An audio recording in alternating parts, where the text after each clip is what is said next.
정확하게 얘기하면 이건 아니죠. 네, 기자 홍사훈입니다. 금요일 홍사훈쇼 홍쇼 시작하겠습니다. 금요일 홍쇼는 확장판입니다. 김용남 전 의원, 신인규 변호사, 그리고 취재 편의점 장윤성 기자 세 분 모셨습니다. 안녕하세요. 네, 안녕하세요. 네, 안녕하세요. 조금 쌀쌀하긴 하던데 완전 봄이던데. 날씨가 바람이 좀 불어요. 그래? 봄바람. 바람. 네. 청와대에서 쭉 걸어왔거든요. 예. 가히 BTS의 나라. 광화문. 거리에 BTS 노래 계속 나오고 그래요? 외국인이 엄청 많고요. 전 집회하는 줄 알았어요. 집회하는 줄 알았더니 그게 아니라 BTS 보러 온 사람들이 벌써부터 그러니까 그 왜 우리 저 세종문화회관 계단 있잖아요. 거기 꽉 앉아 있어요. 네. 그리고 외국인들이 광화문역에서 공연은 내일이잖아요. 공연 내일인데 벌써 대기하나 봐요. 예. 오늘 밤새는 거기서 사람도 자나? 있다고 그러던데. 글쎄 잘 모르겠어요. 예. 자리를 또 근데 사람도 진짜 있네. 젊은 외국인들이 엄청나게 많이 눈에 띄더라고요. 그러게. 내일 나도 한번 그럼 가볼까? 가볼까? 아니 뭐 저는 내일 연령제한 뭐 이런 울산에 거 있어요? 울산 취재가 예정이 돼 있는데 그거 할 때가 아니라 지금 광화문으로 가야 되지 저는 않을까? 내일 근처에 결혼식이 있어가지고 갔다가 제가 다음 주에 한번 말씀을 좀 드려보겠습니다. 김용남 의원님은 거기 사시잖아요. 현장은 광화문에. 아니 내가 오늘 기사 보니까 결혼식 그래서 근처에 있는 결혼식장의 하객들 예. 경찰 버스가 이동시켜 준다고 하던데. 그래서 교통을 저도 경찰이. 내일 어떻게 해야 되나 좀 고민을 하고 있습니다. 어. 결혼식이 있다 보니까. 자, 그건 그렇고 오늘 새벽에 그 미일 정상회담 본주제에 들어가기 전에 요거 잠깐 좀 다룰게요. 정상회담에서 그 트럼프 군함 보내달라는 거 요청 아마 직접 대놓고 다카이치한테 대놓고 말할 거다 했는데 말은 한 것 같아. 그런데 다카이치가 즉답은 피하고 일본의 법률을 쭉 설명을 해줬다. 이거는 뭐 거부한 거나 마찬가지겠죠. 그런 이거는. 뜻이죠. 그렇지. 이래서 못 보낸다. 내가 아. 보내고 싶지만 일본 헌법과 그러게. 법률이 이렇게 돼 있어서 못 보낸다는 설명을 했단 얘기죠. 뭐. 나 조마조마했는데 사실 일본은 사실 지금 미국한테 지금 얻을 게 꽤 있잖아요. 그러다 보니까는 덜컥 그냥 보내겠다 이런 그럼 바로 다음 순서가 이제 우리인데 그렇죠. 다카이치가 저거는 좀 현명하게 판단한 것 같고 그건 그런데 이 국민의힘 의원들 몇 명이 참. 얘기하지 말까 이거 그냥 네가 가라 하와이. 그러니까 파병해야 된다 주냐 이걸 어떻게 해석을 해야 될까 나 참 그러니까 박수영, 조정훈, 안철수 요 세 의원이 일단 파병해야 된다 이 얘기를 했거든요.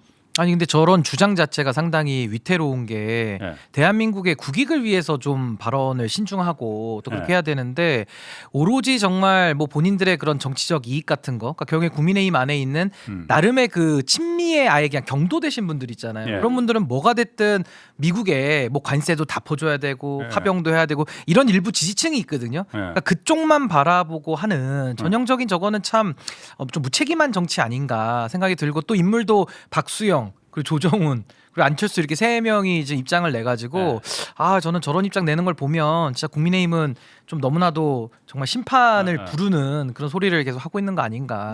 저는 그 생각이 사실은 듭니다. 홍사훈 쇼까지는 바라지도 않고 네. 그냥 조중동만 봐도 저런 얘기하기가 어려워요. 신문만 봐도.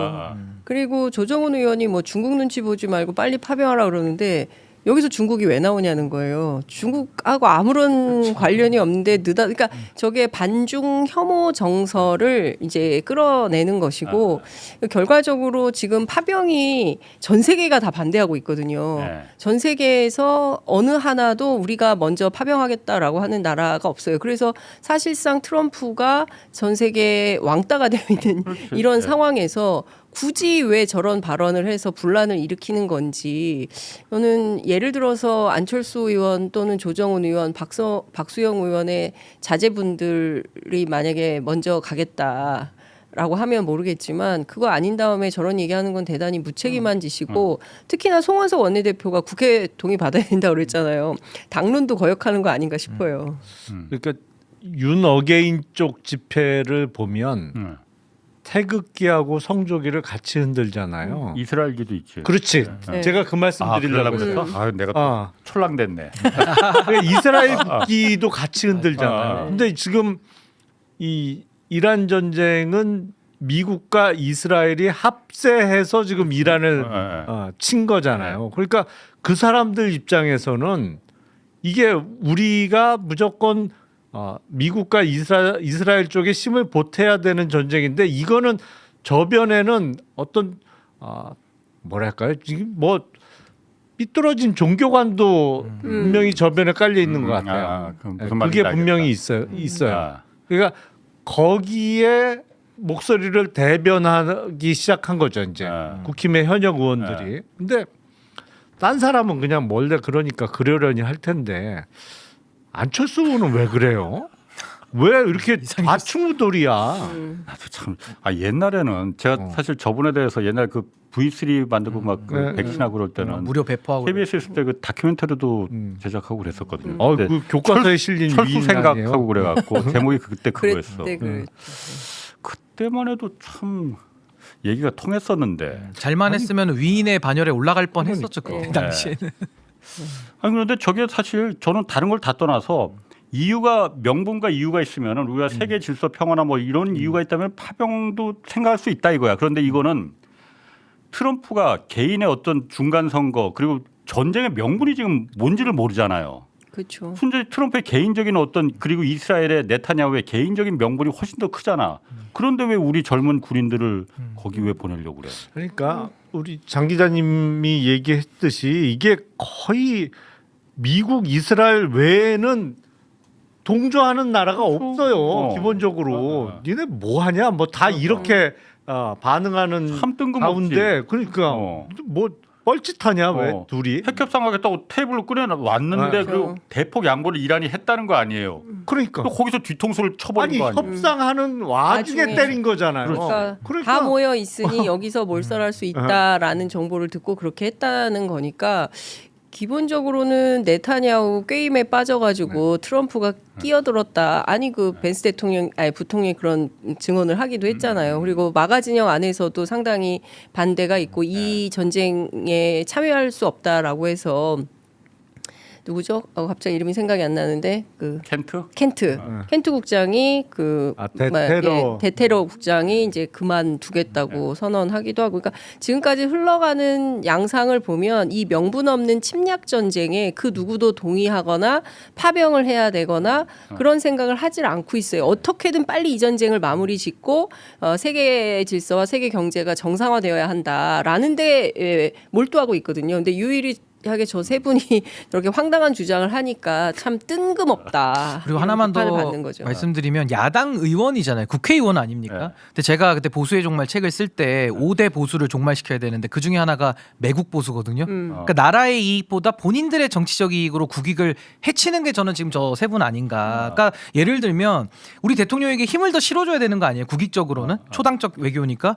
그럼 본인들이 오히려 더 반대를 세게 해서 우리 대통령의 발언에 힘을 더 실어줘야 되는 게 저 야당 의원들의 역할인 건데 저런 식으로 먼저 뭐 파병을 하자고 먼저 저렇게 치고 나오면 대한민국 대통령의 말의 무게가 그게 쓰겠냐는 거예요. 그러니까 이런 면에서는 전략적으로도 아무 고민이 없이 그냥 오로지 본인들의 정치적 이속만 지금 챙기려고 하는 거 아니냐. 안철수 의원이 얘기한 것 중에 제일 황당한 게 파병을 해주는 조건으로 우리가 핵잠을 그것도 더 황당한 게 우라늄 농축이야. 이란이 지금 우라늄 농축한다 그래서 미국이 때린 건데 우리가 군함 보낼 테니까 우리가 우라늄 농축하게 해줘. 아니 그게 지금 상황하고 맞아요. 도대체. 그러니까 우리가 스스로 북한이 되고 스스로 이란이 되자 막 이런 황당무계한 소리를 하는 거예요. 근데 저는 그러니까 조중동만 보시라. 차라리 신문이라도 보시라. 자, 세 분 의원들 철 좀 드시라고 하면서 우리 본 주제 시작하겠습니다. 자, 첫 번째 주제 이겁니다.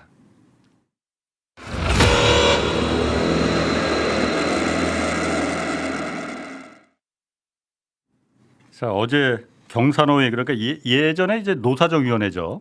그 이제 노동정책 토론회가 어제 처음 열렸는데 눈에 띄는 건 이제 이재명 대통령이 고용 유연성 이 문제를 꺼내 들었습니다. 이게 정말 뜨거운 감자인데 먼저 대통령 얘기 한번 좀 들어보실까요? 고용의 경직성에 대해서 어쨌든 사측에서 많이 지적을 하죠. 그러나 노동자들 입장에서는 해고는 죽음이다. 고용 유연성은 이 일획이라도 양보할 수 없다. 뭐 불안하니까요. 충분히 또 양쪽이 그럴 만합니다. 근데 이 문제를 어쨌든 해결해 나가는 큰 큰 방향 중에 하나는 아까 말씀드린 대로 노동자들이 이 기업이 원하는 고용 유연성을 수용할 수 있는 상황을 만들어야 된다는 거죠. 해고가 죽음이다 이런 생각을 하지 않을 수 있는 환경, 즉 사회 안전망을 충분히 확보하는 거예요. 자, 어떻게 보세요? 그러니까 이유 있는 해고는 기업이 좀 경영진이 해고할 수 있게끔 해줘라 이거잖아요. 어떻게 생각하세요? 저는 이재명 대통령이 뭐 지금 여러 차례 상법 개정을 통해서 기업 거버넌스 개선 작업을 하고 있고 뭐 그리고 검찰 개혁, 사법 개혁 진행 중이고 그런데 잠시의 쉴 틈도 없이 이제 사실상 노동 개혁을 언급한 거잖아요. 예. 와, 그게 진짜 진짜 한다고? 잘못하면은 진짜 확 붙을 수가 있는 그러니까 거고. 이거는 워낙 내고 폭발력이 아니야, 내관. 휘발성이 강한 이슈라 누구나 다 생각은 하고 있지만은 그렇죠. 입 밖에 꺼내지 못하는 말이거든요. 아니 필요한 거는 알아요. 예. 필요한 건 아는데 그동안 왜 제대로 못했냐 이게 폭발력이 어마어마하잖아요. 그래서 특히 이 정치를 하는 사람 입장에서는 매우 조심스러운 주제일 수밖에 없는 것인데 근데 이재명 대통령이 저렇게 어떤 언급을 하기 시작하면 잠시 후에 액션이 나오더라고 보면 그래서 와 진짜 한다고? 근데 하긴 꼭 해야 된다고 저는 생각을 합니다. 방법론도 좀 제시했는데 그건 네. 좀 이따 다루고 먼저 저 부분 그러니까 저도 그러니까 세 분의 생각을 좀 들어보고 싶은 거예요. 그러니까 일종의 그러니까 기업들이 지금 정규직을 안 뽑으니까 네. 왜냐 뽑으면은 개판 쳐도 자를 수가 없다. 정말 자르기 매우 거의 불가능에 가깝거든요. 그러니까 정규직을 안 뽑고 자꾸 이제 비정규직으로 쉽게 해고할 수 있는 이쪽으로 기업이 편법을 가다 보니까는 기업 입장에서는 고용의 유연성을 좀 그러니까 의도적인 해고는 당연히 그건 막아야겠죠. 그렇지만 이유 있는 해고는 좀 허용해 달라 이건데 어떻게 보세요? 근데 저는 이 노동 문제 이야기할 때 저는 이제 올해 나이가 40살 됐으니까 이제 그 앞뒤에 뭐 취업하는 사람 또 취업해서 지금 적응하는 사람들 이런 얘기들을 많이 듣다 보면 정말 이 불안감에 대한 공포가 심각한 것 같습니다. 그 이유는 과거처럼 이제 안정적인 일자리도 없을 뿐만 아니라 예. 이 AI라는 게 정말 우리의 피부까지 다 들어와 있잖아요. 예. 그러다 보니까 이제 인간의 노동에 대해서 아예 근본적인 철학이 흔들리는 거 아닌가. 근데 그동안에 우리가 노동 문제를 다룰 때 예. 정규직과 비정규직, 뭐 5일근 문제, 4.5일근 문제 이제 이런 식으로 좀 파편적으로 논의를 했는데 지금은 이 기술 발전 때문에 그 압도적인 생산성을 기반으로 어떻게 나눌 것이냐. 그래서 기본소득 얘기도 나오는 거거든요. 그래서 제가 기본소득을 처음에 공부했던 게 한 6년 전에 기본소득 공부를 처음 이렇게 모임에서 했었고 제가 3년 전에 당을 만들 때도 그 AI 기반으로 하면서 이 노동 문제도 사실은 아예 획기적으로 지금 이 노동의 아예 질 자체를 바꿔야 되는 거 아니냐. 개념 자체를. 근데 저는 대통령님께서 이런 고용 유연성 개념도 꺼낸 걸 보면 어려운 문제지만 저는 반드시 지금 풀어야 될 아주 무거운 숙제라고 보거든요. 그래서 저는 AI의 그 압도적인 생산성을 기반으로 우리가 기본소득이라고 하는 그 먼 미래가 아닌 당장 우리가 미래를 대비해야 될 그런 제도들을 전 지금부터 논의해야 된다. 그 과정 속에 사실은 저 기본소득으로 사회적 안전망만 촘촘하게 깔면 그 고용 유연성도 못 받을 이유는 없는 거거든요. 그럼 이제 기본소득을 통해서 사회 안전망을 구축한다. 그렇죠. 그러니까 그거를 이제 사회 안전망과 고용 유연성을 이제 이렇게 서로 반비례하게 해서 만나는 지점에서 이제 어느 정도 그 정책 타협이 돼야 될 텐데 저는 그런 논의를 저는 빨리 시작해야 된다고 보는 거예요. 그래서 지금은 예를 들면 택시 업계도 5일제냐 6일제가냐 가지고 엄청 싸우거든요. 그 안에 계신 근로자분들이. 근데 문제는 이제 앞으로 한 5년 뒤에는 도심 항공교통이라든지 무인 택시 나와가지고 아예 일자리가 없어질 판이기 때문에 지금은 5일제, 6일제에 대한 논의도 필요하겠지만 좀 더 본질적인 노동의 개념 여기에 대해서는 아예 근본적인 시프트가 좀 있어야 되는 거 아닌가 저 그런 생각이 듭니다. 그러니까 이재명 대통령이 올해 신년 기자회견에서 이제 두 가지를 강조했는데 하나는 그 지방 중심 발전론이고 또 하나는 이제 모두의 창업이에요. 그러니까 옛날에는 이제 회사에 들어가서 일 배우고 이렇게 뭐 선배가 후배 끌어주는 방식으로 이렇게 쭉 그 회사에 취직해가지고 수습 기자부터 시작해서 이제 대기자가 되는 이 이제 과정에서 일을 배우고 뭐 이렇게 월급 받고 이랬는데 앞으로는 그런 시대가 아니다. 그리고 이제 화이트 칼라, 블루 칼라 개념도 없어진다. 이제는 휴먼과 기계가 서로 경쟁하는 그런 시대가 될 거다. 그래서 AI를 잘 쓰는 뭐 이런 시대가 필요하다. 그래서 다 뭐 평생학습 체계처럼 AI를 쓸 수 있는 그러니까 전 국민들이 보편적인 학습이 필요하다. 뭐 이런 얘기들을 이렇게 많이 했었는데요. 저는 이제 신 변호사님 말씀하신 대로 그 고용 유연성을 가져가려면 동시에 사회 안전망이 두텁게 마련이 되어야 한다. 해고는 살인이다라는 구호가 안 나오려면 내가 지금 당장 이 회사를 그만둔다 하더라도 먹고 사는데 지장이 없어야 돼요. 그런데 대한민국은 패자부활이 불가능하거든요. 내가 이 회사에서 잘리면 당장 먹고 살 일이 막막해지는 거예요. 그래서 이제 실업급여 제도가 있긴 한데 그게 부족하지. 턱없이 부족할 뿐만 아니라 상한선이 있어가지고 사실상 그 진짜 최저선밖에는 안 되거든요. 근데 우리가 주로 북유럽식 복지국가 얘기를 많이 했고 이제 노무현 대통령도 북유럽식 선진국가에 대한 그 고민을 끝까지 글 쓰시다가 이렇게 돌아가신 건데요. 그 덴마크 모델 얘기를 굉장히 많이 해요. 그러니까 내가 이 회사에 들어왔는데 다니다 보니까 좀 나하고 안 맞는 것 같아. 그러면 그만두고 나도 그만두고 회사에서도 저 사람이 좋은 사람인 것 같아서 뽑았는데 막상 같이 일해보니까 안 맞아. 그러면 이제 그만두고 다른 선택을 할 수 있도록 패자부활이 가능하도록 자기가 받던 급여의 최소 90%를 보장해 주는 거예요. 그러면 일자리는 불안하다 하더라도 그래도 삶이 불안한 건 아니잖아요. 근데 우리는 일자리를 그만둠과 동시에 삶이 불안해져서 극단적 상황에 놓이게 돼서 막 그렇게 되잖아요. 그래서 그렇지 않은 토대를 구축하는 게 중요하다. 그런 다음에 고용 안전성으로 가야지 지금 당장 고용 유연성 문제를 먼저 얘기하면 노동자들이 더 불안해질 수밖에 그거는 없다. 가능하지 않으니까. 예. 근데 그래서 저는- 동시 패션으로 진행되어야 되지 않을까 싶어요. 근데 저는 요 기본소득과 관련해서 저는 사실 우리 사회의 대타협을 만들어내야 되잖아요. 예. 근데 저는 그러려면 보수를 설득해야 된다고 보거든요. 지금도 국민의힘은 강령에 기본소득 넣어놨어요. 근데 그걸 또 빼겠다는 거예요. 그러니까 그분들의 설득을 저는 해야 되는데 그 논리가 AI를 놓고 얘기하면 쉽게 풀려요. 그러니까 결국에는 아까 말씀하신 사회적 안전망을 꼼꼼하게 짜야 되는데 그게 이제 기본소득이라는 우리가 제도를 이재명 대통령께서도 오래전부터 말씀하셨잖아요. 근데 이게 무슨 복지 차원에서 이제 접근할 것이 아니라 이제는 이게 경제 정책으로 저는 봐야 된다는 생각이 드는 거예요. 왜 경제 정책이냐? 이제는 AI가 되니까 생산성이 너무 많아져서 공급은 과잉인데 살 돈이 없는 거죠. 그러니까 수요가 없는 거죠. 그래서 지금 뭐 빌 게이츠도 기본소득 얘기를 다 하는 이유가 결국에는 이제 사람이 별로 할 일이 없고 사람은 창의적인 일을 해서 어떻게 보면 AI를 잘 쓰는 어떻게 보면 휴먼 테크놀로지로 그 기술 주권을 가지는 것이고 결국에는 이 경제도 돌아가려면은 누군가는 사줘야 되는데 지금은 뭐 부동산 가격이나 뭐 여러 가지 가처분 소득이 없다 보니까 돈을 쓸 수가 없잖아요. 그러니까 여기에 대해서는 정말 기본소득을 저는 곧 다가올 미래거든요. 그러니까 저는 좀 빠르게 이런 논의들은 지금부터 좀 시작해야 되는 거 근데 아닌가. 저는 이제 여기 그렇게 중요한 봅니다. 게 세금하고 기업의 부담이거든요. 그러니까 그 부분은 조금 이따 잠깐 김영남 의원 아까부터 뭐 말씀하실 거 있을 것 같이. 아니 그러니까 하던데. 뭐 아. 그 추상적으로 얘기하면 참 쉬운 문제예요. 이거는. 예. 근데 구체적으로 들어가면 사실은 실업급여가 됐던 뭐 기본소득이 됐던 이게 다 비용의 문제거든요. 물론. 사실은. 예, 예. 지금 우리가 뭐 노사 간에 그 고용보험료를 내고 있습니다만 사실은 뭐 받던 금액의 90%를 그 보전해 준다.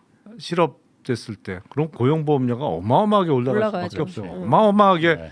많은 금액을 보험료로 낼 수밖에 없거든요. 근데 지금 이 상태로는 장기적으로는 다 패자가 되는 구조예요. 예. 기업도 그렇고 지금 현재 근로자도 상태로는. 그렇고 지금 네, 현 그렇지. 상태는 시간 양쪽 문제죠. 다 어. 패자가 되는 예. 시스템이거든요. 예. 그래서 이거를 고치긴 분명히 고쳐야 되는데 글쎄 뭐 아주 안락한 해고는 있을 수 없죠 사실. 그건 어느 정도의 고통은 따를 수밖에 없죠. 그 기준을 갖다 그러니까 우리가 좀 합리적인 그러니까 의도가 있는 나 너 꼴 보기 싫어 갖고선 너 잘라야겠어 이런 건 정말 불법으로 우리가 단죄를 해야 되고 그렇지 않은 이유 있는 해고 이 부분을 지금 말하는 거잖아요. 그렇죠. 이유 없는 해고는 부당해고고. 그렇죠. 그거는 부당해고가 되는 거고. 이게 그래서 제 경험을 한번 좀 얘기를 해보면은 제가 사실 원래 KBS 있을 때는 원래 김건희도 많이 쫓아다녔지만은 그 전에 노동, 임금, 일자리 요거에 제가 그냥 뭐 확 박혔었거든. 2018년도 그때 군산에서 GM 왜 공장 철수한 적이 있었잖아요. 그때 한번 제가 취재를 내려갔었거든. 그때 내가 그 기억이 아직도 잊혀지질 않아요. 왜냐하면은 군산 GM 공장 철수하면서 거기 한 3만 명 정도 노동자들이 이제 다 잘리거나 아니면 잘린 사람들보다는 이제 다른 명예퇴직금 받고 다른 데 가거나 아니면 다른 공장으로 간 경우도 많았지만은 그 주변에 수많은 협력업체들이 있지 않습니까? 여기는 10만 명이 훨씬 한 15만 명 정도가 100% 다 회고됐어. 왜냐면 본사 원청이 없어지니까 협력업체들이 있을 이유가 없는 거지. 그분들을 이제 좀 취재를 하면서 그분들한테 이제 마이크를 갖다 댔을 때 그 어떤 얘기를 했냐면은 기자님 정말로 해고가 살인이라고 생각하세요? 그렇게 물어보더라고요. 당연하죠. 해고가 살인이지. 해고되면 정말 내가 먹고 살 게 없어지면 내가 일을 잘하고 있는데도 해고시켜버리면 그건 살인 행위나 마찬가지였는데 그분 말하는 게 그거는 해고가 살인이라는 거는 당신 같은 KBS나 현대자동차나 뭐 SK 하이닉스나 이런 대기업 강력한 노조가 울타리를 쳐주고 있는 이런 데서나 사업장에서나 해고가 살인인 거지 우리들한테는 해고는 일상이다. 우리들한테는 해고가 일상이다. 실제로 그렇거든요. 우리나라에서 노조 조직률이라는 게 한 13% 정도밖에 안 되잖아요. 100명 중에 100명의 노동자 중에서 13명만 노조가 있는 직장에서 일하는 거야. 노조가 있는 직장에서 일한다는 건 진짜 좋은 일자리라는 거거든요. 13명밖에 안 돼. 그러니 이분이 그때 말한 게 만약에 당신이 KBS에 있을 때 KBS 내에 있는 그 강력한 노조가 보호해주는 노조가 제가 나쁘다는 건 아니에요. 그러니까 노조가 보호해주는 그 울타리 안에서 모든 100명 모든 노동 KBS 직원들이 다 성실하고 일 잘하고 똑똑하고 그런 사람들이냐. 그거 아니지 않느냐. 거기서 개판 치는 사람들을 진짜 없다고 자신할 수 있느냐. 있거든요. 실제로. 많거든.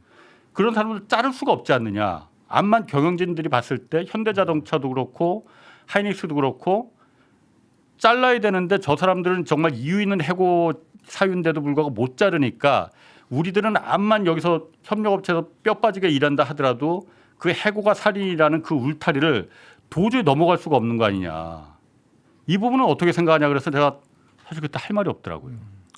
야, 이 부분이 정말로 해결이 되겠구나 뭔가가. 사실은 이제 그 거의 노동운동에 있어서 최선두에 서서 이제 쟁취해 나가는 게 그 민주노총 금속노련이잖아요. 예. 뭐 현대자동차 공장이지 사실은. 예. 현대차 공장인데 그러니까 사측은 어떻게 대응했냐면 제 기억에 근 한 20여 년 동안 유일하게 그 현대 기아차에서 늘어난 생산 라인이 광주 공장. 그때 이제 합의해서 네. 합의하에 생산 늘어난 상생 모델인가? 상생 모델로 광주 해서 한 거 외에는 현대차는 뭐 기아차를 네. 인수한 이후에도 그렇습니다만 철저하게 해외 공장만 늘렸어요. 그렇죠. 예. 그러니까 사실은 그래서 다 폐자가 되는 거지. 예. 국내 일자리가 안 늘어나. 예. 왜냐면 경직돼 있으니까 이게 사실은 일 열심히 안 한다고 해고하는 건 거의 불가능해요. 회사 입장에서는 사실은 그거 결국에는 쟁송으로 가면 거의 다 이겨요. 예. 그러니까 노동자, 불가능해. 그 해고된 노동자가 다 이긴다 이거. 거의 다 그렇죠. 이겨요. 예. 예. 그런 경우 많이 봤습니다. 하여튼 그래서 대통령이 그 부분이 사실 이게 그냥 덜컥 허용해 줘 버리면은 당연히 기업들이야 박수 치겠지만은 노동자들이야 이걸 받아들일 수가 있겠나. 저도 그거는 절대 안 된다고 생각합니다. 이게 안전망 아까 말씀하신 안전망 그런 거잖아요. 대통령이 그 부분에 대해서 좀 이게 해법을 하나 제시한 게 있거든요. 물론 이거 우리가 다 어느 정도 인지는 하고 있지만 그래도 한번 좀 들어볼 만합니다. 한번 좀 먼저 들어보시죠. 실제로 고용 유연성이 일부 양보될 경우에 생길 수 있는 문제를 보완한 것 이상의 대책이 있어야 된다. 결국 그거는 뭐 여러 가지가 있겠지만 사회 안전망 강화라고 하는 걸로 요약할 수 있을 것 같습니다. 그런데 사회 안전망 강화에는 비용이 들고 고용 유연화에 따라서 기업 측은 어쨌든 혜택을 보겠죠. 그럼 그에 상응하는 또 부담을 하는 게 바람직하겠다. 저 말은 사회 안전망 비용을 기업이 부담해야 된다. 왜냐 기업이 가장 수혜자니까. 그렇죠. 기업이 그걸 부담할 만한 지금 준비가 돼 있을까 그리고 부담할까?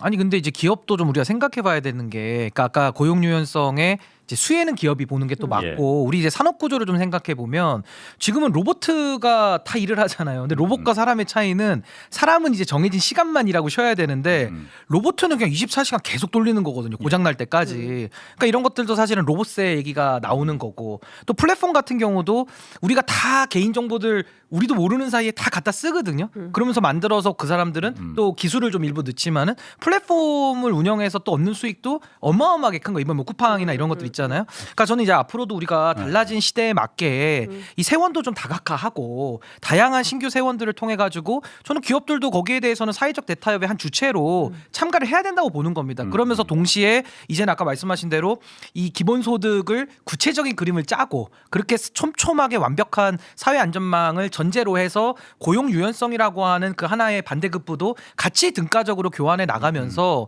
저는 좀 사회적 대타협을 또 우리 대통령께서 제일 잘하시는 분야가 각 주체들 다 불러놓고 얘기하고 조정하는 건데, 아까 김영남 의원님 말씀하신 대로 이게 워낙 어려운 문제다 보니까 어느 정권도 사실 엄두조차 못 내죠. 그러니까 예를 들면 부동산 정책도 엄두도 못 냈고 어설프게 건드렸다가는 역풍 불어가지고 그렇죠. 늘 쫄아 있는 거거든요. 네. 그래서 저는 이 노동 문제가 사실 노동으로만 끝나는 게 아니라, 뭐 우리 노동자들이 많잖아요. 우리 이웃들은 그럼 네. 다 우리의 생업이고 그렇죠. 민생의 문제고 또 산업 구조의 문제고 기술의 문제인데, 이거를 조금 더 아주 입체적으로 한번 짜볼 때가 분명히 왔다. 전 대통령께서 이번에 저 고용 유연성 이야기를 하시면서 사회적 안전망, 완벽한 사회적 안전망을 이야기하시는 것이 저는 매우 반갑고, 저게 지금 대한민국이 나아가야 될 저는 미래의 청사진이라고 생각을 해요.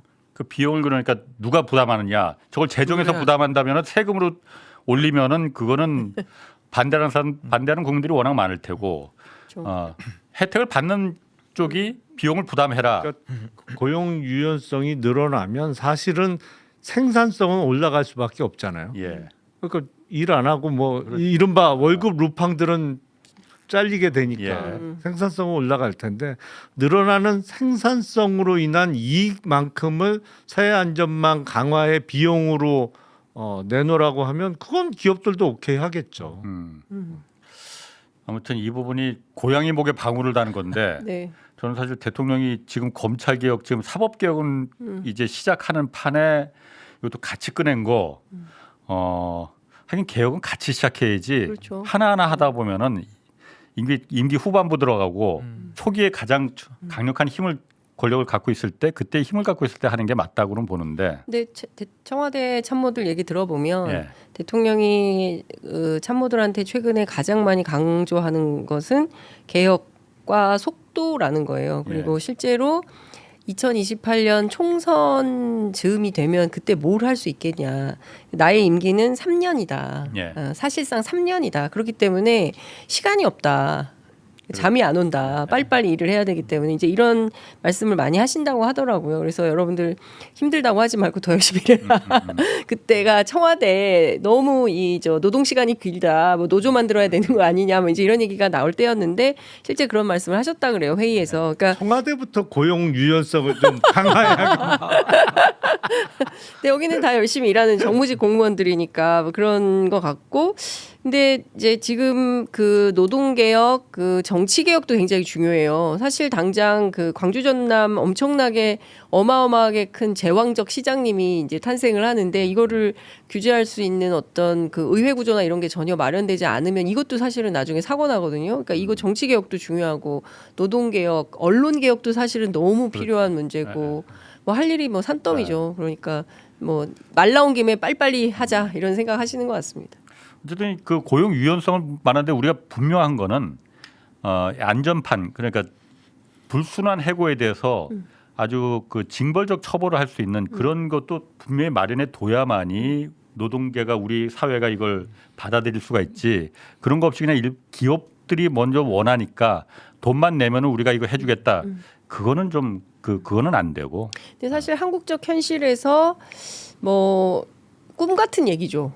솔직히 말하면 이제 자기가 나는 무슨 일을 하면서 어떻게 살 것인가에 대한 고민을 하는데 재미가 없다. 사실은 먹고 살려고 내가 이 회사 다니는 거지 이거 재밌어서 하는 거 아니거든. 이런 사람들 많잖아요. 근데 그게 아니라 내가 진짜 이 일을 그만두고 똑같은 급여를 계속 받을 수 있는데 새로운 일을 찾아볼 수 있다. 그런데 그 새로운 일을 위해서 일종의 이제 평생 학습 체계로 정부에서 뭘 배울 수도 있게 해주고 그걸 가지고 또 다른 일을 도전을 할 수 있게 해주고 또 패자부활도 가능하게 해주고 창업도 가능할 수 있게 하면 그러면 지금까지 우리가 정말 지긋지긋하게 그냥 죽지 못해 사는 삶에서 좀 새로운 비전이 생길 수도 있을 것 같아요. 행복하게 자기가 하고 싶은 일을 하면서 존엄할 수 있는 그 적당한 급여도 받고 근데 이제 문제는 이 재원을 누가 어떻게 낼 거냐. 기업과 세금의 부담이 큰 건데 우리가 정말 전 국민의 집단 지성으로 그래 한번 해보자. 이 길 가보자. 각자 플러스 마이너스해서 낼 수 있는 만큼 내서 해보자.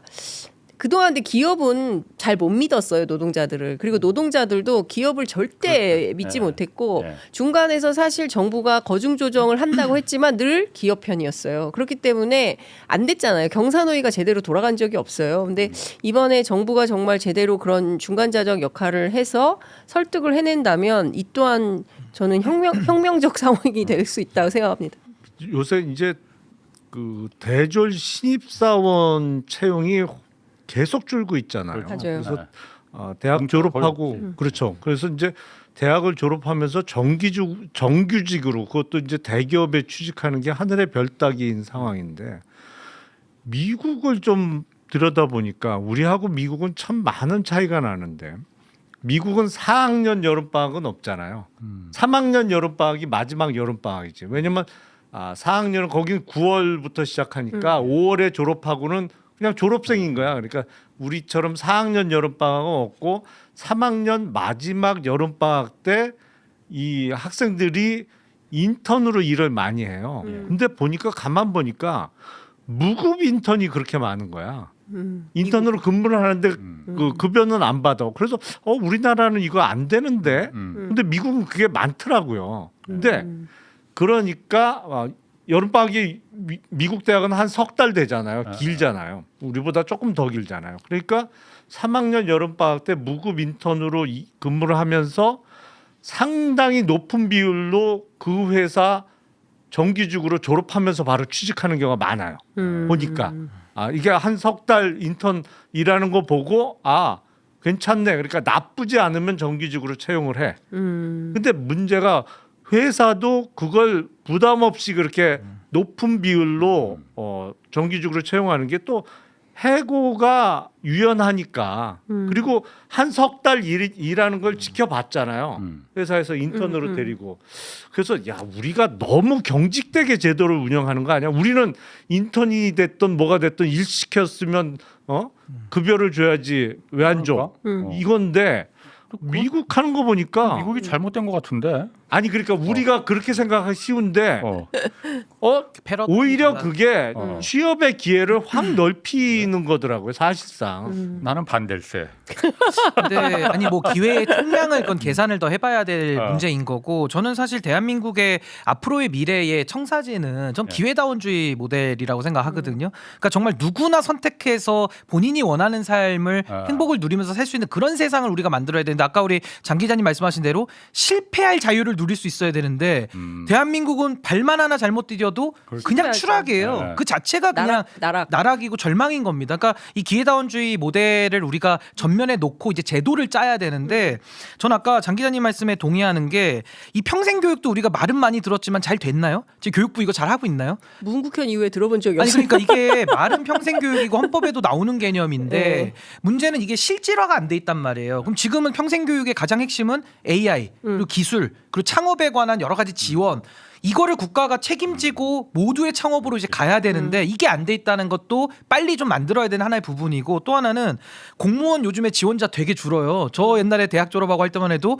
공무원 그럼 몇백 대 1이었거든요. 다 노량진 교사도 가가지고 마찬가지. 교사도. 네, 진짜 공무원이 안정적이니까 다 몰렸는데 지금은 공무원 하려는 사람 거의 없어요. 그리고 실제로 이번에 그 충주맨도 공무원 하다가 나오잖아요. 네. 그러니까 이런 것처럼 정말 이제는 어떤 안정적이고 어떤 그런 거보다는 조금 더 자유롭고 창의적으로 살 수 있는 기반을 국가가 만들어 줘야 그래야 우리가 그런 선택도 그러니까 그런 선택도 줄 수 있는 거잖아요. 그러니까 예를 들면 뭐 대학에 대해서도 우리가 이제 대학 개혁도 필요한데 뭐 대학 꼭 가야 돼? 뭐 이런 의문도 있는 거거든요. 그러니까 그런 정해진 그동안의 우리의 전통적 관습, 물론 저는 보수기 때문에 전통에 대한 좀 이렇게 애정이 크기는 하나, 아 이게 기술 발전과 연관되어서 산업 구조나 이 일자리, 교육 이게 지금 너무 빠르게 변하고 있기 때문에 저는 못 따라가고 있다고 봐요. 그러니까 지금이라도 저는 대통령님께서 화두를 던져 주셔서 좀 빠르게 이런 논의들은 각 분야별로 좀 신속하게 돼야 되지 않을까. 제가 얼마 전에 유퀴즈 프로그램 보내 뇌과학자가 나와서 설명을 하는데 AI들끼리 얘기하는 단톡방이 있는데 거기에서 인간을 뒷담화로 한다면서요. 근데 그러니까 이런 시대가 된 거예요. 그렇기 때문에 이런 시대에 어떤 노동의 가치가 있나. 그리고 기업은 사람보다는 기계를 더 선호할 거 아니겠습니까? 왜냐하면 기계는 노조도 안 만들고 임금 협상도 안 하고 전기만 꽂으면 24시간 일할 수 있고 고장나면 바꿔서 하면 되고 그렇기 때문에 사실은 일자리가 지금보다 훨씬 없어진데 그러면 인간은 무엇으로 먹고 살 거냐. 근데 그 사실은 뭐 기본소득 말씀하시지만 그 재원이 보장되지 않은 가운데 자본가들이 그거를 우리 다 같이 나눠서 씁시다 이럴 리는 만무한 거거든요. 그래서 오히려 더 기계는 존중받고 비참한 인간들이 더 많아질 수도 있다. 뭐 기계에 지배받을 수도 있다. 뭐 이런 이제 걱정들도 하는 거잖아요. 그러니까 그런 측면에서 보면 대통령이 빠르게 의제를 던지고 이 의제를 가지고 우리가 어떻게 비전을 마련할 건가라는 대책 논의를 해보자고 저는 물꼬를 텄다 이렇게 생각합니다. 맞아요. 그 유시민 작가 얘기 잠깐 해볼까요? 불편하면 하지 마. 동접이 잘 안 나오라면. 매불쇼에 출연해서 그 ABC 이론 그 말했잖아요. 일단 이거 어떻게 보셨어요? 여러 가지 평가가 있던데. 뭐 저는 이제 저 방송을 다 봤고 뭐 지금 조회수 보니까 뭐 한 250만 회 이상이던데 상당히 많은 분들이 관심 갖고 보신 것 같아요. 그래서 여전히 유시민 전 장관님은 그 영향력이 좀 살아 있다 이런 생각을 좀 일단 했고요.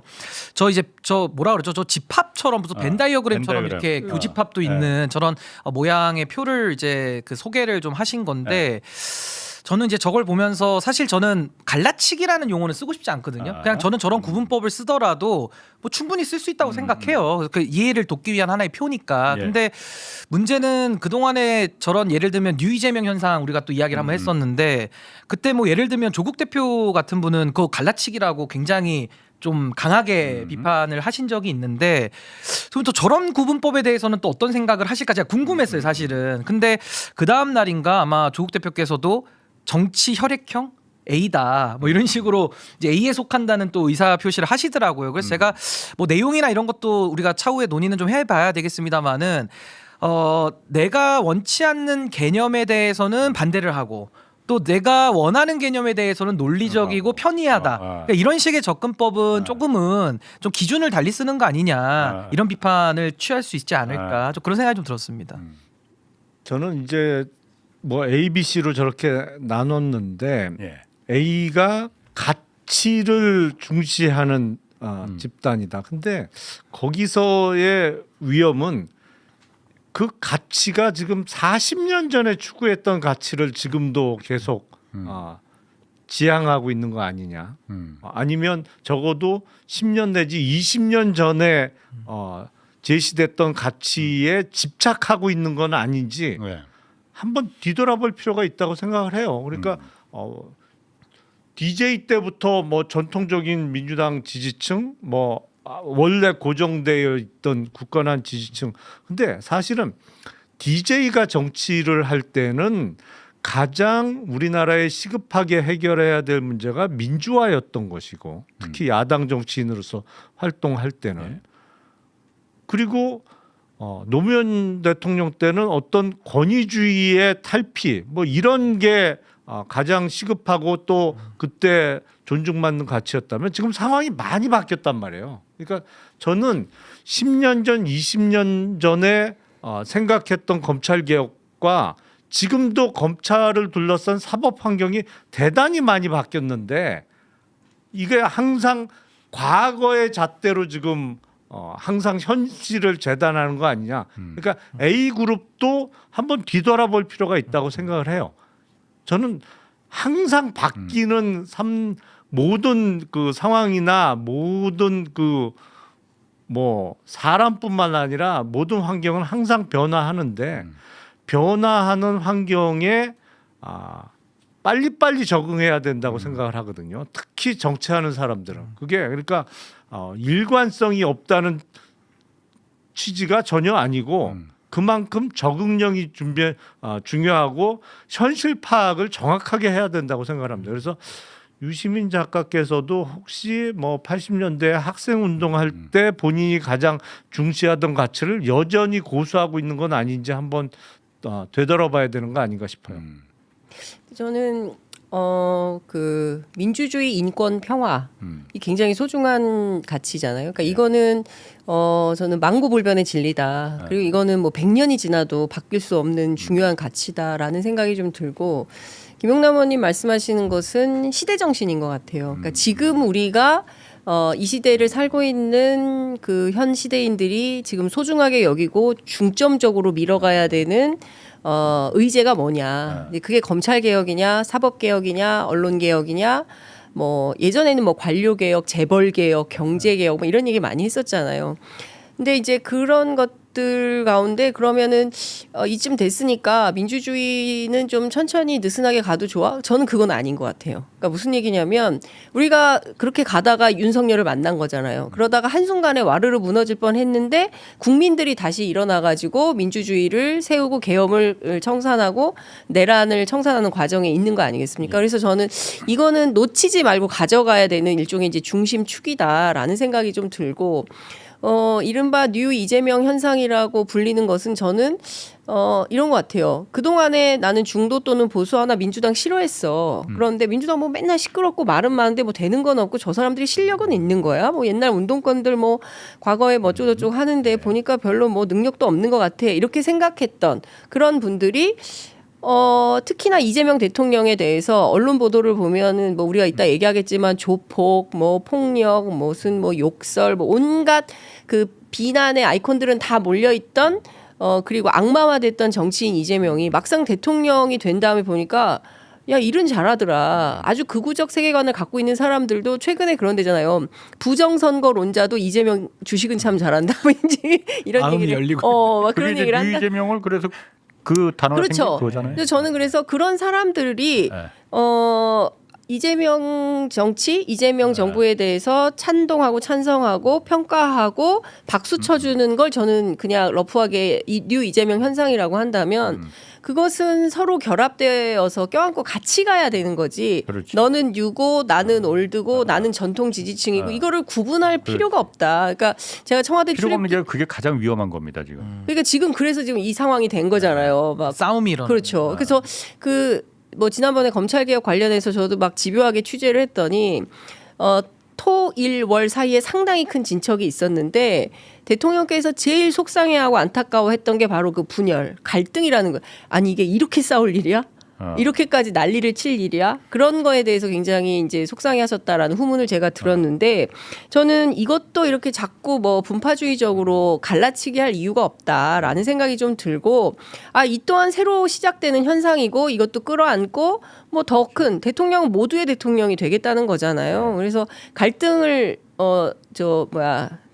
종식하고 그리고 평화롭게 안고 가면 되지 않나라는 생각이 좀 들어요. 그리고 저는 요 뉴 이재명 얘기 나왔으니까 하나만 제가 지적을 좀 하고 싶은 게 두 개 하셔도 괜찮아요. 아닙니다. 하나만 하겠습니다. 왜냐하면 뉴 이재명 현상이 나왔을 때 그건 사실 민주당 내부의 얘기는 아니었어요. 그러니까 국민들 중도나 전체적인 뭐 보수 그렇죠. 확장. 그러니까 사실 민주당 내부에서 뭐 누가 친명이냐 뭐냐 아무 관심이 없는 바깥에서 발생한 현상을 민주당 내부의 렌즈로 푸니까 이게 안 풀렸던 거라고 전 생각을 하는데 그때도 조국 대표께서 이런 얘기를 하셨어요. 뉴 이재명 얘기 나오니까 이거 배후를 찾아야 된다고 배후라는 말을 쓰셨거든요. 근데 지금은 또 말씀이 약간 각도가 달라져가지고 뉴 이재명 현상은 인정은 하는데 이걸 이용하는 정치인들을 이제 문제를 삼으시더라고요. 그러니까 사실 이게 배후 따질 때도 배후가 없는 게 누가 만들어냈어야 이게 배후가 있는데 배후는 우리가 아무리 찾아도 없거든요. 근데 이제 이거를 이용하는 정치인들을 찾겠다. 뭐 저는 그건 일리가 있다고 봅니다. 그건 찾아서 그런 사람들을 우리가 정리를 또 할 필요가 있는 건데 저는 아까 저 벤 다이어그램 보면 유시민 전 장관님하고 저는 좀 표현을 달리 쓰고 싶은 게 내용은 비슷하겠지만 저는 저 가치라는 말이 제 눈에는 좀 이념으로 들어와요. 이념으로. 그리고 저기서는 이제 B의 이익이라는 걸 상당히 좀 기회주의 좀 안 좋은 부정적인 의미로 쓰셔서 저도 어느 방송 갔더니 저보고 이제 댓글에 비인규 이렇게 누가 쓰시더라고요. 그래서 제가 나는 비인규라고 하지 말아라. 저는 뉴 이재명 현상을 좋아하니까 신인규다. N인규라고 불러달라. N인규. N인규로. 자, 그렇게도 얘기를 했는데 이거 농담이고 저는 저 이익이라는 게 약간 실용으로 보였어요. 제 눈에는 실용. 아니 근데 우리가 실용이라는 것도 원칙을 가지면서 이익을 보면 그렇게 나무랄 일은 아니거든요. 사실은 우리가 뭐 월급 안 받고 뭐 봉사하면서 사는 사람 없잖아요. 그럼요. 그래서 저는 이념과 실용이라고 만약에 우리가 저 A, B를 잃는다면 과거에는 우리가 이념적으로 정치 너무 많이 했거든요. 진영 갈라가지고 동서 갈등, 남북 대결, 예. 또 양당 체제에서 서로를 악마화하고 막 이런 게 너무 많았는데 이제 국민들이 묻는 거죠. 정치인들 계속 언제까지 말로 때울 거야? 언제 행동할 거야? 언제 우리 주머니는 좀 두둑해지는 거야? 왜냐면 아까 우리가 노동 문제도 얘기했지만 지금의 노동 현실은요 과거랑 너무 달라요. 그때는 대학 나오면은 갈 수 있는 직군들이 다 정해져 있었고 가가지고 60세 70세까지 안정적이었는데 지금은요 대학을 가도 이거 대학을 내가 왜 가야 되나? 막 이런 생각 들고 오늘을 살고 나면 내일이 불안한 시대가 됐고 젊은 사람들은 집을 사고 싶어도 뭐 저도 지금 월세를 살고 있습니다만은 언제 집 사지? 이런 고민에 정말 스트레스가 너무 심하거든요. 근데 왜 정치인들은 자꾸 뭐 A라는 가치 아니 제가 해석하는 이념 이거 왜 그렇게 자꾸 해야 되지? 그러니까 저도 원칙이나 가치나 이념이 중요하지 않다는 뜻이 아니라 지금의 변화된 불안과 생존의 시대에는 조금 더 다른 정치적 문법이 필요한데 그걸 저는 이재명 대통령이 그냥 몸소 증명으로 끝냈다고 보는 거예요.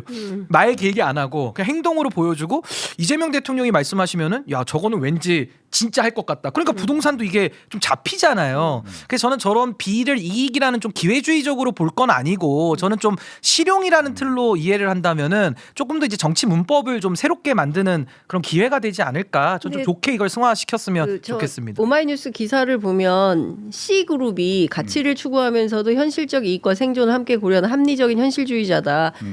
가장 이상적인 집단이다. 이제 이런 표현을 써요. 그러니까 C가 많아지면 좋은 세상이 되는 거예요. 그러니까 가치와 이익을 동시에 결합하는 그런 방식의 세상을 만들자라는 제언? 그게 정치죠. 그건 좋죠. 예, 저는 뭐 그런 차원에서 이해하고 넘어가면 되지 저걸 또 막 이랬네 저랬네 할 이유는 없다라는 생각이 좀 제가 저 주제를 또 꺼낸 거는 저걸 갖고 이제 또 또 서로 싸우는 거 아니야? 또 싸우니까 대부분 또 아니 선배 또 나누지 싸움 말자고. 붙인 것 같은데. 그래서 좀 우리 제가 말을 드리고 싶은 거는 우리 좀 여유를 좀 가집시다. 좀 웃고 웃자고 한 얘기는 좀 웃고 네. 그걸 다큐멘터리로 받아들이지 말고 저도요. 아니, 그러니까 저도 여유들이 너무 없어 지금. 아니 그만 싸웠으면 좋겠어요. 정말. 예, 근데 그렇게 싸우면 근데 정치인 국민들이 떠나가요. 근데 제가 어제 그 어디서 누구 어떤 정치인들을 만났는데 8월까지는 계속 싸울 걸 이런 얘기를 해가지고 안 돼. 그만 싸워. 네. 하여튼 뭐 그거는 8월까지 뭐 좀 근데 많이 남았는데 기다려보고. 8월까지 한 4달 그러니까 큰일 났어요. 아, 이게 3월밖에 안 됐어요. 아니, 근데 다섯 경쟁할 달더 때 싸워야지. 치열하게 하더라도 네. 또 아까 우리 홍 기자님 말씀대로 좀 어느 정도 서로 격려하면서 좀 우리가 적이 아니고 동지가 그렇죠. 그렇습니다. 그런 생각을 네. 자꾸 해야죠. 그 신인규 변호사 얘기 또 하나 좀 하려고.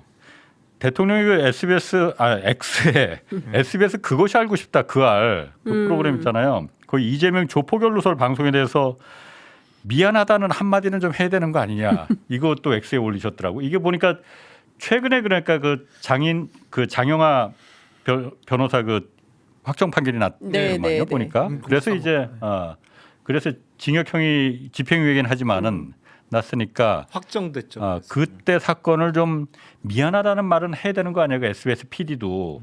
신인규 변호사도 또 사과문을 올리셨어. 나 그래서 왜 올리신 거예요? 아니 사실 저는 이제 제 마음에 좀 큰 돌덩어리 같은 좀 짐 같은 내용인데 사실 제가 국민의힘에서 정치를 처음 시작했잖아요. 네. 그게 이제 2019년도에 저는 새로운 보수당을 통해서 들어갔고 네. 이제 합당이 되면서 국민의힘에 들어간 격인데 하여튼 뭐 그때는 뭐 정권 교체라는 게 저는 시대의 과제로 생각을 했고 뭐 하여튼 최선을 다 했습니다만은 그때 당에서 대변인을 제가 하다 보니까 이제 당 대표가 지시하면은 가야 되는 그런 위치에 있었는데 제가 갔던 특위가 이름도 그래요. 이재명 비리 검증특별위원회. 그래서 이재명 특위라고 줄여서 불렀던 그 특위에 제가 대변인을 한 거고 대변인 저 혼자였어요. 이제 혼자 단독 대변인을 한 건데 제가 그 안에서 뭐 그때 많았어요. 뭐 장동혁 그리고 지금 뭐 이병철 부위원장 다 있었어요 거기에 김진태 위원장 다 있었는데 그때 제가 대변인 생활을 하면서 저도 뭐 처음 대변인을 해보는 그런 상황이었고 근데 그때 뭐 예를 들면 지금 저 그것이 알고 싶다에서 했던 그 조폭 연루설 이런 것들이 그때 대선 때 쟁점으로 뜨겁게 그렇지. 올라왔었거든요. 그러다 보니까 제가 돈다발 사진도 나오고 막. 그렇죠. 그건 이제 그 뒤고. 그 뒤고. 네, 그래서 그 그 전에 뒤지, 제가 그러니까. 논평을 써서 네. 사실은 이재명 대통령 저는 악마와의 일조한 책임이 있는 사람이다. 그래서 제가 그 부분에 대해서도 개별적으로는 사과를 드렸는데 이게 이제 대통령께서도 저렇게 오늘 X에 글을 올리시고 미안하다는 말 해야 되지 않는가. 그래서 제 마음이 좀 오늘 진짜 이거 사과 드려야 되겠다는 생각을 좀 솔직히 하게 됐고 저 글을 보고 저도 사과를 해야 되겠다. 그래서 저도 오늘 그걸 한 건데 그 이후에도 뭐 국민의힘 제가 그 특위 하다 보니까 그 이후에도 그 연장선에서 그때 박철민인가 그 이렇게 막 문신한 네, 사진 맞죠. 찍고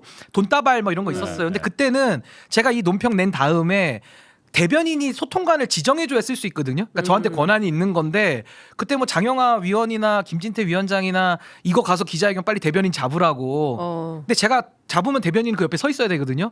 제가 도저히 거기 같이 못 서 있겠더라고요. 그래서 제가 그걸 안 잡아줬어요. 나름대로 월권으로 제가 지시 불이행으로 안 잡았는데 다른 의원 통해서 잡아서 자기들끼리 가서 했더라고요. 김용판 의원이 한 거 아니에요? 김용판, 뭐 장영하, 네. 김진태 이분들이 가서 했고 이제 원래는 제가 그 옆에 있었어야 있어야 돼요. 되는데. 원래는 제가 잡아줘야 되기 때문에 제가 그때는 도저히 이건 제가 양심상. 잡을 수가 없고 왜냐하면 너무 이거 근거가 없고 그냥 사진 하나 놓고서 그냥 구치소 갔다 와가지고 뭐 편지 흔들더니 그냥 가서 질러버리더라고요. 제가 이건 아니다. 근데 했지만 저는 결론적으로 제가 그 논평을 썼고 그 논평은 언론을 통해서 보도가 많이 나갔어요. 그럼 저는 이재명 당시 후보님께도 제가 정말 잘못을 한 것이고 조건 없이 사죄 드려야 되고 더 나아가서 국민들께 어쨌든 올바른 판단 기준을 제가 못 드린 거기 때문에 그 선택권을 제가 박탈했다는 책임이 또 있어서 이건 정말 공식적으로 사죄 드리고 그럼 앞으로 어떻게 할 거냐 이런 언론의 정말 가짜 뉴스나 그 악마화 프레임 있잖아 이거는 뭐 진영 떠나서 어떤 정치인에 대해서라도 이건 좀 뿌리 뽑아야 되겠다 그래서 제가 남은 저의 책임은 좀 그런 일에 좀 헌신을 더 해야 되지 않을까 오늘 그런 취지로 글을 좀 썼습니다. 아우 바람직한 청년이. 근데 너무 근데 죄송해요 저 사실은. SBS 그것이 알고 싶다는 어쨌든 지금 이제 확정 판결까지 났으면은 뭐 한마디는 있어야 되는 거 아닌가? 어쨌든. 그 제작한 팀 있죠. 하겠죠. 예. 팀이 있죠. 그러니까 제가 그러니까 말하는 건 그거예요. 우리가 기자들이 보도하다 보면은 쭉 내가 생각했던 방향 요거는 이랬을까 저놈이 진짜 나쁜 놈이니까 내가 이런 객관적인 증거 또 팩트대로 확인했으니까는 요거 갖다가 하면 되고 보도를 하고 뭐 그랬는데 나중에 보면은 막상 마이크 갖다 들이밀었을 때 내가 몰랐던 정말 새로운 팩트들이 나왔을 들이밀 때가 있거든요. 그때 정말 내가 접겠다. 그게 진짜 언론의 용기거든요. 근데 그 접는 거 진짜 쉽지 않습니다. 진짜 쉽지 않아. 내 여태까지 공들여 왔던 그 대마가 무너질 때. 있으니까. 근데 요즘 기자들이 좀 그런 용기를 그게 진짜 용기거든요. 그 용기를 좀 가졌으면 근데 좋겠어요. 요새는 그런 품을 들이는 사람이 거의 거의 없어요. 찾아보기 어렵지 않아요? 그러니까 밥상을 차려서 이렇게 숟가락까지 집어줘야 떠먹지. 그렇게 말씀하신 대로 막 해갖고 품을 어마어마하게 쏟아부어서 뭐 이렇게 하는 사람 그러니까 참 오히려 이런 재래식 찾기 언론 힘든 말고 거지. 독립 언론 이런 데서 오히려 그런 그런데 부분에 대해서는 오히려. 많이 예. 그런 부분이 오히려 더 활성화됐죠. 그러니까 옛날에는 사회부 민원 기자라고 해가지고 진짜 막 그 뉴스를 보면 가슴이 설레가지고 잠이 안 오고 뭐 이런 기자들이 그 각사마다 꽤 있었던 것 같은데 의원님 말씀대로 최근에는 사실은 좀 됐죠. 셀러리맨처럼 그냥 9시에 출근해서 6시에 퇴근하는 기자들이 많은. 받아 쓰자. 네, 아니 받아 쓰고. 기본적으로 보도 자료를 안 뿌려주면 기사를 안 써. 쓰죠. 그렇죠. 그리고 예전에는 그래도 인터뷰라도 많이 했는데 요새는 이제 국회의원들이 특히 뉴스공장 같은데 많이 나오니까 아침 라디오 인터뷰에 다 나오니까 그냥 라디오 들으면서 뭐뭐라면 뭐뭐라고 했다라는 발생 기사를 쭉 하니까 뭐 정치인들 잘 만나지도 않고 받아쓰고 그다음에 하루 종일 상임위 돌아가니까 상임위 받아쓰고 그리고 뭐 대통령 국무회의 라이브로 하니까 또 그거 받아쓰고 그리고 전화 몇 통화해서 확인만 하면 되는 그러다 보면 하루가 가요. 근데 이게 인터넷 시대하고도 연동되는 것 같아요. 왜냐하면 그 기자들이 아마 막아야 되는 기사 수는 훨씬 더 많아졌을 거예요. 예전에는 뭐 면 없으면 오늘은 기사 안 써 뭐 이런 거였는데 인터넷을 막아야 되기 때문에 종이에는 안 들어가도 인터넷판에 하루에 제가 알기로는 최소 한 3-4꼭지 많이 쓰는 기자들은 5-6꼭지도 쓰는 것 같아요. 그러니까 막아야 되는 꼭지 수는 많아지고 그러다 보니까 취재의 품을 많이 들일 수 없는 이런 어려움은 있는 것 같아요. 그래서 이거를 어떻게 할 거냐는 좀 근본적인 고민이 드는데 하여간 시점을 2021년으로 옮기면 저 때의 저 보도는 대단히 잘못된 보도였던 거잖아요. 그러니까 근거 없는 허위 사실을 보도한 거니까 그에 대해서는 언론사로서 적당한 책임을 지는 게 맞다라는 생각을 좀 합니다. 저도 그게 진짜 진정한 언론사의 용기가 그런 데서 나오는 거거든요. 하여튼 SBS가 어떻게 하는지 한번 보시죠, 뭐. 네. 아까 말씀하신 대로 막 이렇게 막 잘라서 하니까 김용남 그때 윤석열 손가락만 씻는다. 아니 그거 좀풀 영상으로 봐줬으면 좋겠어 나는. 그때 진짜 아니 새벽에 이웃집 할머니가 써준 왕자가 저녁 때까지 또렷하게 남아 있으면 진짜 이상했어요. 그때. 그때 진짜 이상했어요. 아니 화장실 갔다 와서 손도 안 씻냐? 그 뭐라고 디펜스를 해? 아니 그러니까 그건 사실은 디펜스 별로 하고 싶은 생각도 없었던 거고 웃자고 한심한 그 웃자고 그냥 아이고 손가락 위주로 씻었나 보자 했더니 그걸 신문 사설까지 심각하게 막 그걸 디펜스한 것처럼 막 쓰는 거 보고 야, 사설까지 나왔어 그게? 신문 사설 많이 나왔어요. 그거. 네. 그건 김용남에 대한 감정이 좀 섞여 있을 것 같은데. 아니 근데 저는 대통령님께서 저렇게 뭐 법으로 바로 조치하기보다는 좀 자정의 기회도 주고 하는 이런 배려의 부분에 대해서는 전 언론도 응답을 같이 했으면 좋겠고요. 그리고 앞으로는 정말 그 어느 누구 정치인이라도 이런 악마화 프레임으로 정치를 좀 부정적인 네거티브한 방식으로 하지 말고 조금 더 생산적인 이재명 대통령 전과 후를 우리가 좀 나눠서 좀 더 발전적인 정치 모델로 갈 책임이 모두에게 좀 있는 거 아닌가. 어제 청와대 홍보수석이 오후에 그 춘추관에 와서 저 내용을 브리핑을 하고 기자들하고 질의응답 과정이 있었는데 진짜 많은 기자들이 참석을 했어요. 그래서 꽉 찼는데 기자들이 뭐 여러 질문을 했어요. 예를 들어서 저 추후 보도를 하지 않으면 어떤 불이익이 있는 거냐, 뭐 그 다음에는 안 하면 언중이 뭐 들어오는 거냐, 뭐 막 이제 여러 얘기가 막 질문이 많이 있었는데 그 청와대에서는 좀 여러분들이 판단을 해봐라. 그리고 잘못된 보도에 대해서는 책임지는 태도를 갖는 것도 언론의 기본 자세다. 이제 이런 얘기를 굉장히 세게 강조를 했던 건데요. 그래서 저는 솔직히 말하면 기자들이 어떻게 반응할까가 굉장히 관심사였어요. 그러니까 뭐 우리 뭐 일본 말 쓰면 안 되지만 기자들이 담고 뭐 이런 거 해가지고 또 이럴 때도 있는데 보니까 뭐 세게 쓰진 않았어요. 언론사들이 세게 쓰진 않았지만 그래도 보수 언론들도 정치면 하단에 한 2단 정도로 기사로 뭐 꾸기긴 했지만 그렇게 해서 쓰기도 하고 근데 안 쓴 회사도 있어요. 아직 안 쓴 회사도 있고 뭐 그런데 그 뭐 사회적 책임, 언론의 책임 뭐 이런 거 다 떠나서 그래도 채널 A, TV조선 이런 데는 허위다라고 인정을 했더라고요. 그래서 그런 것들은 조금 평가를 좀 해주고 넘어가면 좋겠다 싶어요. 자, 두 번째 주제는 뭐 지금 거의 다루질 못했는데 요거 하나만 다루려고 오세훈 시장이 페이스북에 글을 하나 올렸는데 왜 지금 혁신을 말하는가라는 제목이에요. 근데 거기서 선혁신 후 선거가 원칙이다. 중앙당 차원의 혁신 선대위가 반드시 필요하다. 이 얘기를 했거든요.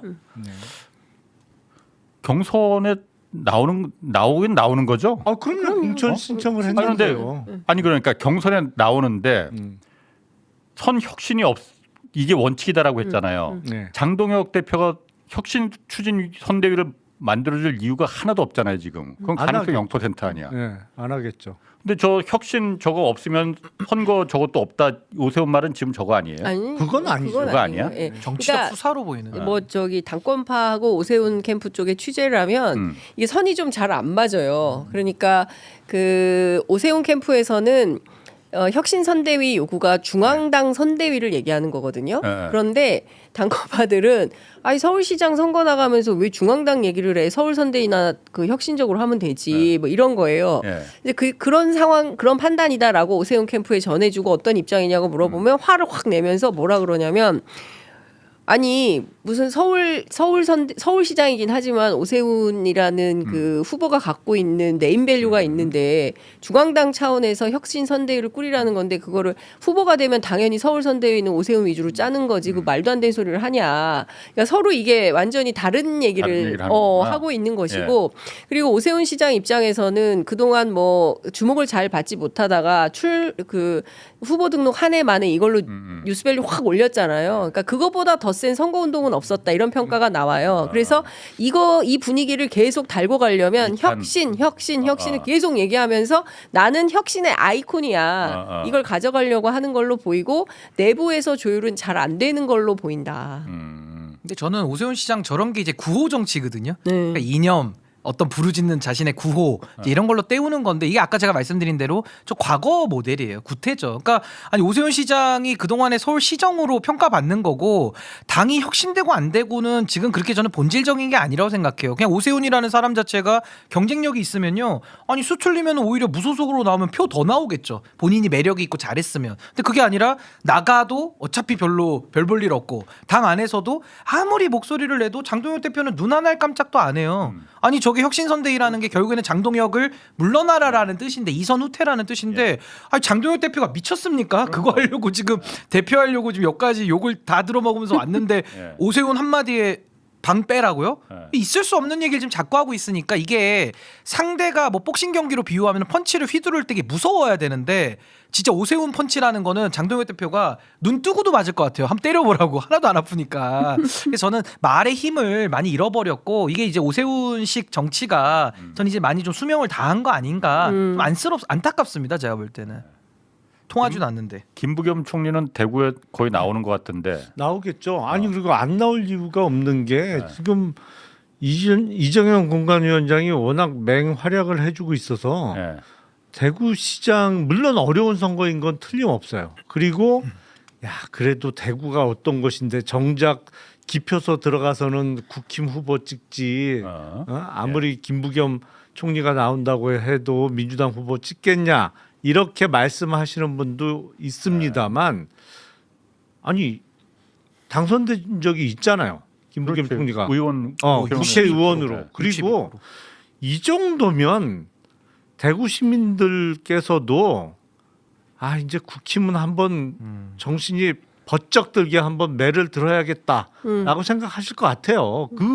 그쪽으로 선거 분위기가 흘러갈 가능성이 높을 거라고 저는 생각을 해요. 그래서 김부겸 총리 출마 안 할 이유가 없죠. 이번 선거에서 제일 관심 핫한 게 서울시장보다도 대구시장. 그러니까 제가 며칠 전부터 그 얘기했는데 서울시장 선거가 지방선거의 꽃인데 이제는 가장 지방선거의 하이라이트가 대구시장이 될 거다. 이 대구에서 누가 이기느냐. 뭐 서울은 뭐 좀 결론이 어느 정도 난 것 같고. 아니 근데 오늘 갤럽도 여론조사 보니까 세부 지표에 경북 놀래지 마세요. 대통령 지지율이 63%까지 나와요. 맞아요. 부정이 21이에요. 그러니까 대구가 이제는 수도권으로 보여요. 그 정도로 지금 대통령 지지율이 높아졌기 때문에 아마 대구 선거가 이번에는 굉장한 관심을 끌 것이다. 그러게 바람직하게 가네 사회가. 네. 그리고 국힘이 너무 보이는 수를 그러니까 떠. 그러니까 이게 나쁜 의도가 다 드러나. 그러니까 이걸 어떻게 혼내주지 않을 방법이 있을까요? 저희 취재 편의점에서 지방선거 특별기획으로 일주일에 한 번씩 그 팔도 판세 분석을 하고 있어요. 그래서 지역에 정치인들이 올라와가지고 직접 현장에 얘기를 하는데 요새는 그 대구나 부산이나 이런 지역에서 민주당 정치인들이 말하지 않아도 대신 싸워준대요. 그러니까 이를테면은 이제 민주당 정치인을 향해서 뭐 비판하거나 욕하거나 이러면 저런 말에 속지 마라. 하던 길 계속 가라. 뭐 이렇게 얘기를 한다는 거예요. 그래서 진짜 이번에는 선거 할 만할 것 같다. 분위기가 완전히 달라졌다 얘기를 하더라고요. 근데 재밌을 것 같습니다. 참고로 주호영 의원은 지금 이제 무소속까지도 한번 검토를 하겠다. 뭐 방금도 이제 기자회견했다는 소식은 들리는데 하여튼 굉장히 구도가 네. 아직 형성이 좀 안 돼서 좀 지켜봐야 될 것 같습니다. 자, 장윤선 기자, 신인규 변호사, 김용남 전 의원이었습니다. 고맙습니다. 네, 감사합니다.